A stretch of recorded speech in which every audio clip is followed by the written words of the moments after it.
Hi, welcome back. In today's video I'm going to show you, in my opinion, the simplest way to trade stocks and make significant amounts of money. So this strategy I'm going to show you is the one that I used to make sufficient money to quit my job, move to Brazil and enjoy my life. And I recently did a video explaining this strategy high level and also why I moved to Brazil and what my life is like here in Brazil, so I'll leave a link to that video in the description below. So in this video I'm going to focus more on the details of the strategy and explain exactly how I do it. Okay, so my strategy, I would kind of call it long-term swing trading, or another name might just be buy the dip investing. I mean, you can call it various things. I mean, it doesn't really matter what you call it. I mean, the key thing is that you understand what I do. In terms of what I trade, so I trade stocks in the US, Europe, also Brazil, and I also trade some commodities and a couple of crypto as well. Okay, so the first thing I did was create a list of the stocks and the commodities and cryptos that I felt confident that if the price of these fell, they would recover one day. So this includes companies like Amazon, Apple, Microsoft, Meta, which is Facebook, Nvidia, also non-tech companies like Berkshire Hathaway, which is Warren Buffett's company, Costco, the supermarket, and various other companies. The criteria I use to choose these companies are that these companies need to have strong, successful business models, good profit margins, they need to generate high free cash flow, have good cash reserves, and also have a reasonable price-earnings ratio. Maybe I can do another video kind of going into this in more detail.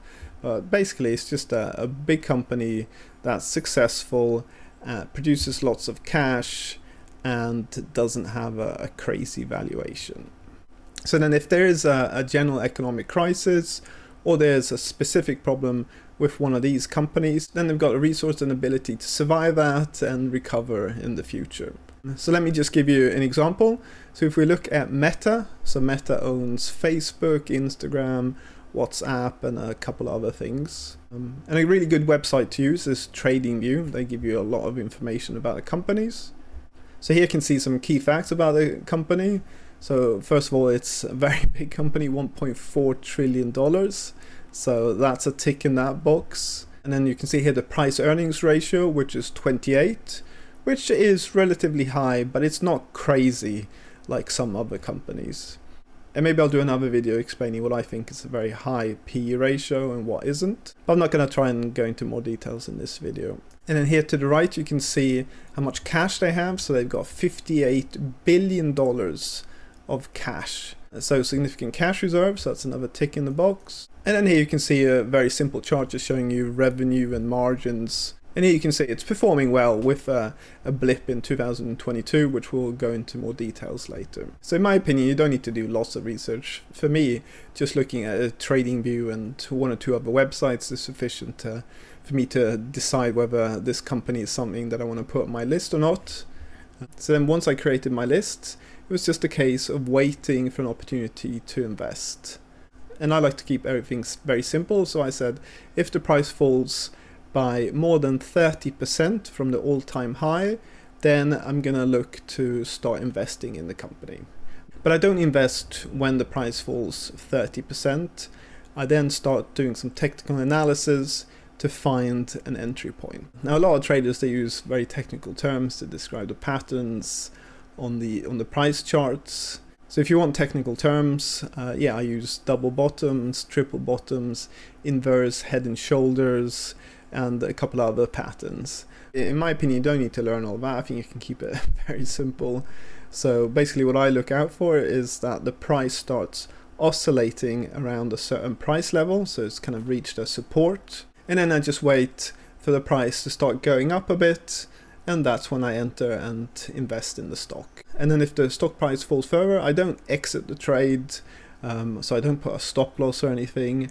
I just wait for the price to fall further, stabilize again, and then I invest more, so I add to the trade. And then hopefully eventually the price reverses, and then I start taking profits once it's reached all-time high again. So let's have a look at an example. I'll use Meta again, so Facebook. Okay, so this is the share price of Meta over the last 5 years. So you can see here 2019 until now. And this is the daily chart, which means that each one of these candlesticks, and I'll zoom in to show you them in more detail soon. So each one of these represents one day. And up here you can change charts. You can change to weekly, monthly, or 4 hours up to 1 minute, I think, or even seconds. But I use the daily chart to do all my analysis. If we just quickly look at the chart, so in 2019 the share price was going up. Then there was a dip, and that's when the pandemic happened. And then the price started recovering, and that was during lockdown when all the internet companies were doing well. But then at the end of 2021, the share price started declining again. And that was partly because the market in general declined.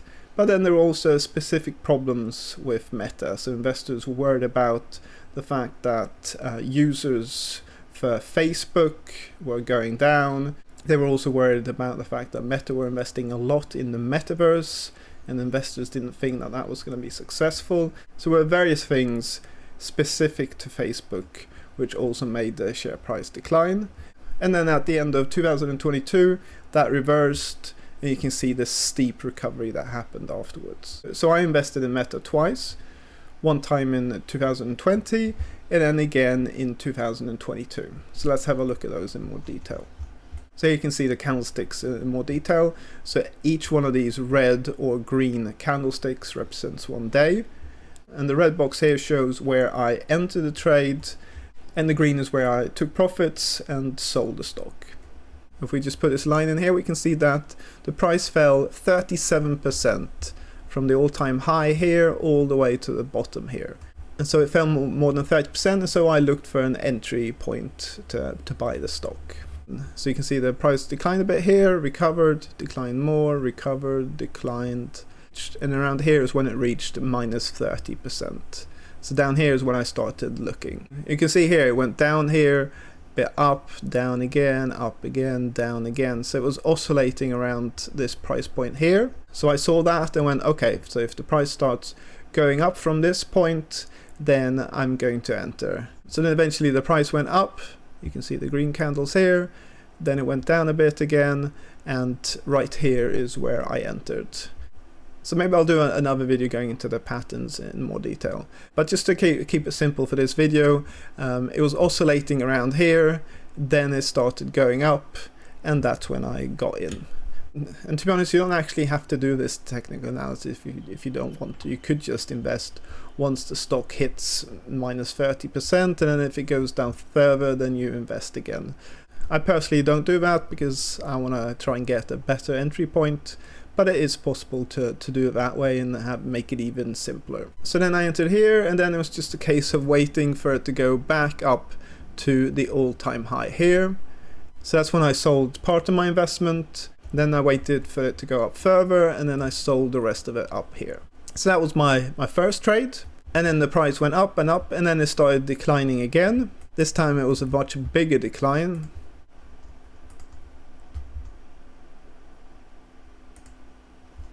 It fell by 75%, so a lot more. And so when it fell by 30%, which was here, so around here, so that's when I started looking at the stock again to find an entry point. If we look in here, we can see that the price oscillated a lot in this area here, and then started going up again, and that's when I entered the trade. But you can see that wasn't the right thing to do, because the price kept on declining. But I didn't exit the trade after that. I kept my initial investment. So then I just waited for it to reach another good support. So you can see here again, started oscillating a lot here, going up again. So that's when I entered another trade. So just added to my investment. Again, that wasn't the right thing to do. Went down further. But you can see here, that was quite a quick decline down, and then it recovered quickly. So then I just waited to hit a resistance support up here. So then I entered again around here. So in total I entered 3 times, and so I had 3 investments in Meta. Obviously it's very important to manage your trades, so you know how much you should invest in each stage, so that you don't invest everything up here and then it keeps declining. You want to decide on how much in total you want to invest in this stock, and then you want to split that investment so you can invest various times if it keeps on falling. And then after that was just a case of waiting for it to recover, and then for it to hit all-time high again, which it did here. So then I sold part of my investment here, and then I sold the rest of it up here. And one thing to note about this investment is how long it took me to make money on this trade. So I started back in, you can see here, 2022, and then I sold at the end of, at the beginning of 2024. So it took over a year and a half to make a profit on this trade. So you can see my trades aren't quick, they take a significant amount of time. But the reason why I do long-term trades like this is because it fits into my routine really easily. So when I started trading like this, I still had a job, so I still had a 9-to-5 job. So I couldn't do any short-term trades because I just didn't have the time.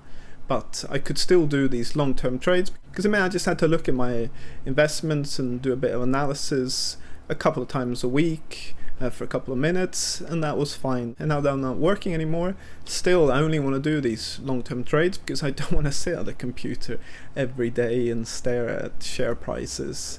No, I want to be doing other things, and I just now and again want to go and sit at the computer and look and see if there are any trades. So that's why I do these long-term trades. Obviously there are many other traders who trade on much shorter time periods. So, I mean, there are many who trade on like just the 1 hour chart, for example, or even trade on less than that, like the 15-minute charts.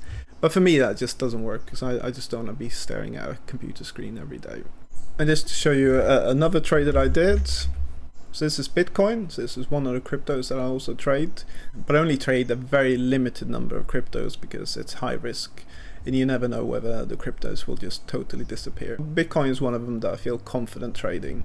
And so just to show you very quickly here, so back in 2021 Bitcoin had a big dip, so I purchased it down here when there was significant support and then took profits up here.